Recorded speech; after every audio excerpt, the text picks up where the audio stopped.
Oi, pessoal. Meu nome é Augusto Diniz, colunista de cultura de Carta Capital. A gente conversa agora com um dos grandes violonistas do país, João Camareiro. Obrigado, João. Obrigado, Augusto. Obrigado pelo convite. É um prazer estar aqui contigo, conversando mais uma vez com a Carta Capital. Beleza, João Camareiro tem 4 álbuns solos lançados, um deles, o último, né? É com o cantor Celso Sim. Já acompanhou muita gente, Maria Bethânia, Caetano Veloso, Paulinho da Viola, Ney Matogrosso, Mônica Salmazo. A lista é grande, eu não vou falar todo mundo aqui, que não vai dar. João Camareiro está apresentando agora o EP Baden, uma homenagem ao brilhante cantor, compositor Baden Powell, falecido há 25 anos. João Camareiro, por que relembrar Baden Powell? A gente, quando faz parte de uma história, né, tão rica, tão grande quanto a do violão brasileiro, para a gente olhar para frente, poder criar novos caminhos, abrir novas ideias e propostas, linguagens, a gente nunca pode deixar de olhar para trás, né? O violão dele tinha uma força, tem uma força, né? Muito única, assim. Muito único. O Baden é aquele tipo de músico que você escuta uma nota, você sabe que é ele que tá tocando. Um cara que performava muito bem, né? Você vê vídeo dele tocando ao vivo, é incrível, é lindo, assim. É uma força da natureza, assim. E eu acho que ele trazia isso tudo no violão dele e isso foi uma coisa que acho que foi abrindo as portas do mundo mesmo. Ele foi meio que uma espécie de embaixador, assim, do violão brasileiro, né? Ele botou o violão nas costas e saiu pelo mundo, assim, foi um dos primeiros. A força dele como músico e como música atraiu essa luz pra cá. Seja por bem ou seja por mal, a gente vive num modelo em que a gente precisa dessa validação exterior para confirmar a nossa qualidade, né? Como se fosse uma chancela do mundo que a gente precisasse. Mas eu acho que isso continua sendo um fato, né? Uma pessoa quando tem uma carreira internacional ou quando é aprovada lá fora, o valor dela aqui dentro muda assim exponencialmente. Enfim, eu acho que o Baden foi esse embaixador mesmo assim do violão do Brasil, abriu muita porta para todo mundo que veio depois. Legal, vamos ao EP Baden. João Camareiro toca o violão, né? E o repertório é composto por 5 canções de Baden com parceiros, né? Tem Voltei com Paulo César Pinheiro, Velho Amigo e O Astronauta, as duas com Vinícius de Moraes, introdução ao poema dos Olhos da Amada e Xará. São duas músicas do Baden sozinho. Me diz uma coisa, como é que foi a definição desse repertório? Esse repertório foi basicamente de coisas que eu tenho muita afinidade, assim. Por exemplo, eu não sei, eu nunca vi o Baden tocando Voltei numa versão instrumental, por exemplo, que eu gravei. É, mas é um samba que eu adoro e eu acho muito característico do Baden, assim, o sabor que tem, a maneira como ele constrói a melodia. E tem uma letra linda, do Paulinho Pinheiro. Eu não cantei porque não me compete, mas é um samba que eu adoro. Xará é uma música que eu adoro, e ele por ter esse domínio rítmico absoluto, assim, da música popular brasileira, né, dos toques de candomblé, da música afro-brasileira, ele traduz isso pro violão de uma forma muito simbiótica, assim, com o instrumento. Você emular a percussão, ou você trazer swing pro negócio, você tem que ter um domínio de uma linguagem. E ele, a maneira como ele constrói a música, isso meio que já vem de fábrica, assim, com swing, sabe? É um negócio que ele faz brilhantemente, assim.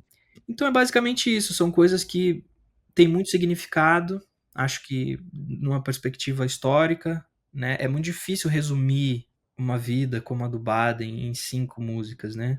E não foi nem essa a minha ambição, de maneira alguma, assim. Mas eu procurei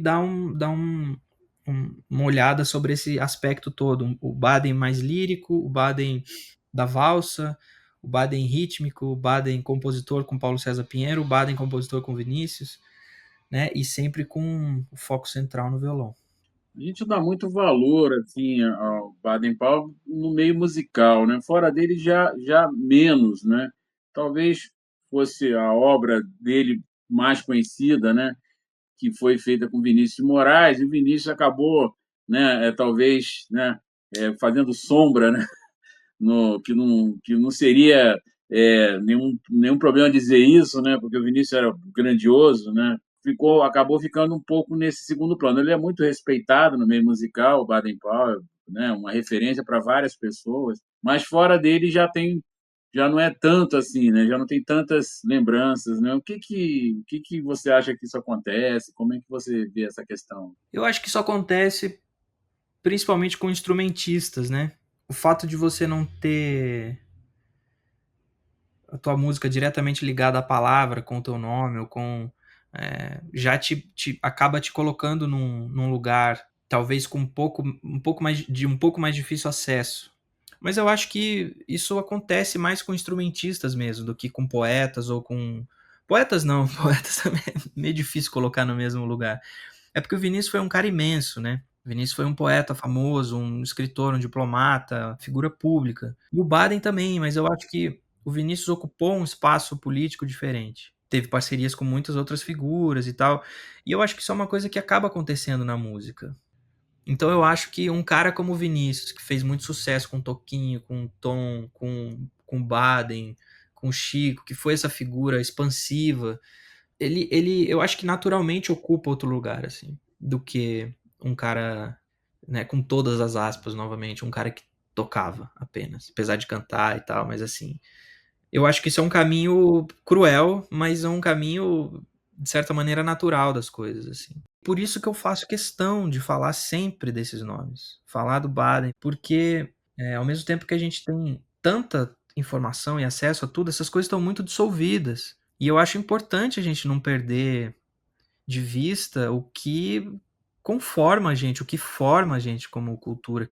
Você também circula muito bem no choro, né? E a formação de muitos violonistas brasileiros é do choro, né? Isso é importantíssimo isso, né? O choro e o Baden dizer isso também, né? Da relevância do choro no trabalho dele, né? Eu queria que você comentasse um pouco dessa questão do papel do choro, né? Para o instrumentista, para o violonista, né? O choro é a grande escola do músico brasileiro, assim, né? A gente tem diversas manifestações no Brasil inteiro, né? Tem o frevo, tem o carimbó, tem. Mas de alguma maneira essas escolas dialogam. Se você pegar todos os grandes instrumentistas, invariavelmente todo mundo passou por ali em algum momento. Ou veio dali ou passou por ali. Eu venho dali, eu comecei a tocar tocando choro. É a minha escola mesmo, é o choro. E tem uma coisa que o Baden falava e que é muito verdade, é que assim, tem um desafio técnico de tocar, mas tem uma coisa que é muito importante que ele fala e que eu acho que muitas vezes passa despercebido, que é o acompanhamento, que é uma das grandes nobrezas, assim, eu acho, da escola do choro, sabe? Porque assim, você aprende a tocar junto, você aprende a acompanhar. Você vai sentar, você pode ter um cara tocando uma música que você nunca ouviu, de outro estilo, você se localiza, você desenvolve uma percepção muito profunda, e isso tá no cerne do choro. E eu acho que essa é uma das, se não for a maior, é uma das grandes virtudes do choro, assim. É você se abrir para uma coisa coletiva, abrir mão da necessidade de protagonismo constante, sabe? Essa coisa de você ter que sempre brilhar, sempre estar na frente, sempre tocar muito. Eu acho que a música acaba crescendo muito quando você entende essas concepções de bater bola, de jogar junto, a prestar atenção, a ouvir, a entender os sinais não ditos, as inflexões melódicas, o que aquilo diz, o que a pessoa precisa, isso é uma coisa que você traz para a vida, de certa maneira, assim. João, nós estamos indo para o final da nossa conversa. Como é que está a programação aí para 2025? Pois é, esse ano promete ser um ano bastante intenso. Eu tenho esse lançamento, né, desse EP que eu tô muito feliz, assim, ansioso para começar a rodar, para que ele saia e eu comece a tocar e fazer shows e rodar com ele por aí. Em julho eu vou estrear um concerto para violão e orquestra do Sérgio Assad, que ele está escrevendo para mim, que foi uma co-encomenda do Cultura Artística com a Guitar Cop. Em maio, devo fazer um show no Sesc Pompeia com a Açucena, uma homenagem ao disco A Flor da Pele, do Ney Mato Grosso, com Rafael Rabelo. Então tem vários projetos assim super legais rolando. Tô produzindo alguns discos de amigos, fazendo arranjos e tal. Então é bastante trabalho. Legal. João Camareiro lançando aí o EP, 5 músicas aí do Baden Powell, tocado pelo violão, belíssimo violão do João Camareiro. João, eu repito aqui, João é um dos grandes violonistas do país, é só uma habilidade com violão inigualável. João Camareiro, muito obrigado. Obrigado você, Augusto. Obrigado pelo convite, obrigado pelo espaço. Estou sempre à disposição e obrigado pelas palavras generosas.